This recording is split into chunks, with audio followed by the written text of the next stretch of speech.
বন্ধুরা, পটলের ভর্তা, পটল বাটা, তরকারি এসব তো অনেক বানিয়ে খেয়েছেন। পটল দিয়ে এই নতুন স্বাদের রেসিপিটা একবার বানিয়ে দেখুন, ভাতের সাথে খেতে দুর্দান্ত লাগে। এতটা টেস্টি হয়, একবার খেলে 10 দিন পর্যন্ত এর স্বাদ মুখে লেগে থাকবে।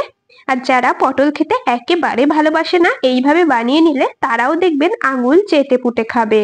সম্পূর্ণ নিরামিষ একটা রেসিপি, আশা করছি আপনাদের রেসিপিটা ভীষণ ভালো লাগবে। তবে আপনাদের কাছে একটা রিকোয়েস্ট, আপনারা কিন্তু ভিডিওটা স্কিপ করে দেখবেন না, তাহলে বুঝতে পারবেন না রেসিপিটা আমি কোন পদ্ধতিতে আর কি কি মশলা ব্যবহার করে তৈরি করলাম। রেসিপিটা তৈরি করার জন্য এখানে আমি নিয়েছি ওই মোটামুটি 250 থেকে 300 গ্রামের মতো পটল।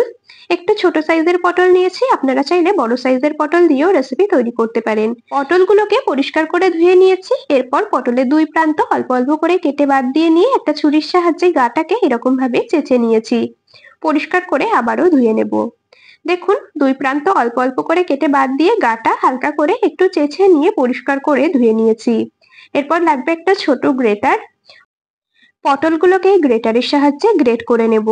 পটলের মধ্যে যদি পাকা দানা থাকে সেগুলোকে আমি ফেলে দেব, আর কচি দানাগুলোকে এরকম ভাবে গ্রেট করে দিয়ে দেব। বন্ধুরা, আমি কাজটা করতে থাকি আর আপনারা কিন্তু অবশ্যই আমাকে এই সময়টা কমেন্টসে জানিয়ে যাবেন আপনারা কে কোন জায়গা থেকে আমার আজকের এই রেসিপিটা দেখছেন, তবেই না আপনাদের কমেন্টসে ধন্যবাদ জানাতে পারবো। আপনাদের সাথে কথা বলতে বলতে এদিকে আমি সমস্ত পটলগুলোকেই দেখুন সুন্দরভাবে গ্রেটার দিয়ে গ্রেট করে নিয়েছি। অবশ্যই চেষ্টা করবেন এইরকম একটা ছোট গ্রেটার দিয়ে পটল গ্রেট করে নেওয়ার। তো এখানে পটলগুলোকে গ্রেট করে নিয়েছি, আর এখন কিন্তু পটলের এই পাত্রটাকে সাইডে সরিয়ে রাখবো। রান্নাটা করার জন্য চলে এলাম ওভেনের কাছে। ওভেনে একটা কড়াই বসিয়ে দিয়ে কড়াইটা খুব ভালো করে গরম করে নিয়েছি, তাতে পরিমাণ মতো দিয়ে দিলাম সর্ষের তেল। তেলটাও খুব ভালো করে গরম করে নিয়েছি। এর মধ্যে দিয়ে দেবো অল্প পরিমাণে লবণ, আর দিয়ে দেবো সামান্য হলুদ গুঁড়ো। নুন হলুদ দিয়ে খুব ভালো করে তেলটা একটু নেড়েচেড়ে নিয়েছি। আর এখন এর মধ্যে গ্রেট করে রাখা পটলগুলোকে দিয়ে দেবো। খুব ভালো করে পটল ভেজে নিতে হবে। পটলের কাঁচা গন্ধ যাওয়া পর্যন্ত, খুব ভালো মতো করে ভাজা হওয়া পর্যন্ত ভেজে নিতে হবে। বন্ধুরা, যারা পটল খেতে একদমই পছন্দ করে না, এই রকম ভাবে পটল রান্না করে দিলে তারা দেখবেন চেটে পুটে খেয়ে নিচ্ছে, আর কেউ বুঝতেই পারবে না যে পটল দিয়ে ভাত খাচ্ছে। এতটা লোভনীয় হয় এই রেসিপি। তো দেখুন, গ্রেট করে নেওয়া পটলগুলোকে খুব ভালো করে ভেজে নিয়েছি, আর ভাজতে ভাজতে দেখুন পটল কিন্তু পরিমাণে অনেকটা কমে গেছে। তো এইরকম ভাবে সুন্দরভাবে পটলগুলোকে ভেজে নিতে হবে। এতে করে পটলের কাঁচা গন্ধটা চলে যাবে, আর পটলের মধ্যে কাঁচা গন্ধ থাকলে খেতে কিন্তু ভালো লাগবে না। পটল সুন্দরভাবে ভেজে নিয়েছি, আর এখন ভেজে নেওয়া পটল একটা পাত্রে তুলে রাখলাম। পাত্রটাকে সাইডে সরিয়ে রাখবো। এখানে দেখুন দুটো মিডিয়াম সাইজের আলু খোসা ছাড়িয়ে নিয়ে পরিষ্কার করে ধুয়ে নিয়েছি। আলুগুলোকে ছোট ছোট ডুমো ডুমো করে কেটে নেব। আপনারা চাইলে কিন্তু আলু না দিয়েও রেসিপিটা তৈরি করতে পারেন, তবে পটল যেহেতু পরিমাণে অনেকটাই কম, সেই জন্য আমি একটু আলু দিচ্ছি, আর আলু দিলে রেসিপিটা খেতে বেশ ভালোই লাগে। চাইলে আপনারা কিন্তু আলু নাও দিতে পারেন। তো এখানে আমি দেখুন দুটো আলুকেই ছোট ছোট ডুমো ডুমো করে কেটে নিয়েছি। আবারও চলে এলাম ওভেনের কাছে, কড়াই বসিয়ে দিয়েছি। কড়াইটা খুব ভালো করে গরম করে নিয়ে দিয়ে দিলাম পরিমাণ মতো সর্ষের তেল। তেল বেশ ভালো করে গরম করে নিয়েছি, তার মধ্যে হাফ চামচ দিলাম কালো জিরে।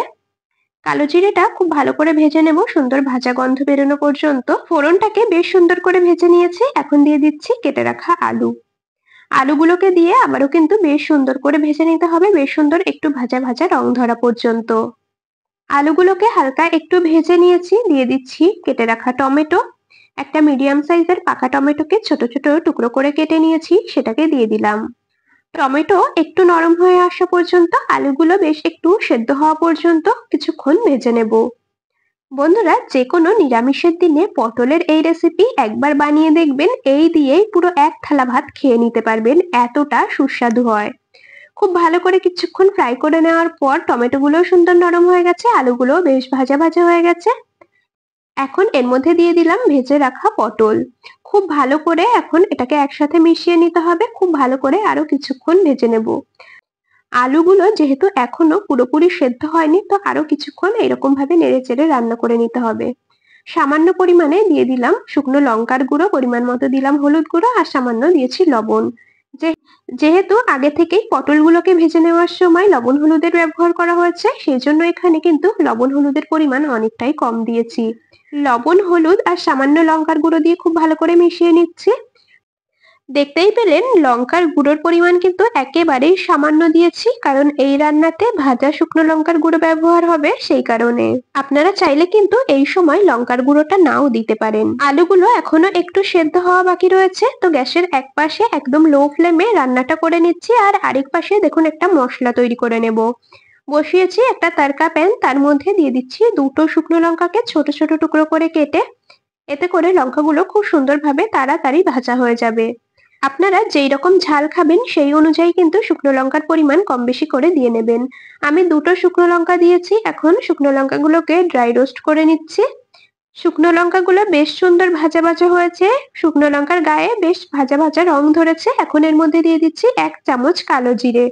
কালো জিরে ভাজা হতে যেহেতু খুব বেশি সময় লাগে না, সেজন্য কয়েক সেকেন্ডের মতো কালো জিরে দিয়ে একটু নেড়েচেড়ে ভেজে নিয়েছি। মশলা ভাজা একদমই কমপ্লিট, এখন এটাকে গুঁড়ো করে নিতে হবে। সেজন্য একটা হামানদিস্তার মধ্যে নিয়ে নিচ্ছি, আর হামানদিস্তার সাহায্যেই কিন্তু আমি এই ভেজে নেওয়া মশলাটাকে গুঁড়ো করে নেব। আপনারা চাইলে শিলনোড়াতেও বেটে নিতে পারেন। যেহেতু একদমই অল্প মশলা, সেজন্য আর মিক্সিতে দিয়ে বাটবো না, আমি হামানদিস্তাতেই দেখুন একদম সুন্দর করে বেটে নিয়েছি। আপনাদেরকে একটু দেখিয়ে দিচ্ছি। দেখুন কতটা সুন্দরভাবে মশলাটাকে বেটে নিয়েছি। এই রকম ভাবে ভাজা মশলাটা তৈরি করে নেবেন। বন্ধুরা, এই ভাজা মশলাই কিন্তু এই রেসিপির আসল স্বাদ নিয়ে আসে। আপনারা কিন্তু চাইলে প্রথমে যে আমি অল্প একটু শুকনো লঙ্কার গুঁড়ো ব্যবহার করেছি সেটা নাও দিতে পারেন, একবারে ভাজা শুকনো লঙ্কা এইরকম ভাবে ব্যবহার করতে পারেন। এদিকে আলু পটল সমস্ত কিছু খুব ভালো করে রান্না করে নিয়েছি, আলুগুলো খুব ভালো মতো সেদ্ধ হয়ে গেছে। এর মধ্যে দিয়ে দিলাম ভেজে রাখা মশলা, আর দিয়ে দিচ্ছি টেস্ট ব্যালেন্সের জন্য কয়েক দানা চিনি।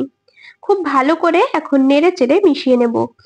অবশ্যই কিন্তু এই ভাজা মশলাটা ব্যবহার করবেন, এই মশলার কারণেই কিন্তু এই রেসিপিটা খেতে দুর্দান্ত লাগে।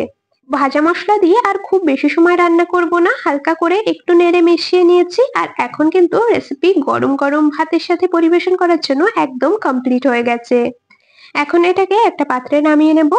বন্ধুরা, জ্বর ঠান্ডা কাশিতে অনেক সময় মুখে রুচি থাকে না, কিচ্ছু খেতে ভালো লাগে না, পটল এইরকম ভাবে রান্না করে গরম গরম ভাতের সাথে খেলে দেখবেন মুখের রুচি ফিরতে অনেকটাই সাহায্য করবে। পটলের ভর্তা, তেল পটল, পটলের তরকারি অনেক বানিয়ে খেয়েছেন, একবার এই নতুন স্বাদের পটলের রেসিপি বাড়িতে বানিয়ে দেখতে পারেন। আশা করছি আপনাদেরও ভীষণ পছন্দ হবে। চ্যানেলে নতুন বন্ধু হয়ে থাকলে অবশ্যই সাবস্ক্রাইব করে রাখবেন এরকম আরো দারুণ দারুণ রেসিপির আপডেট সবার আগে পাওয়ার জন্য। তবে আজ এখানেই শেষ করছি, আবার দেখা হবে পরবর্তী কোনো রেসিপির সাথে। ততক্ষণ সকলে ভালো থাকবেন, সুস্থ থাকবেন।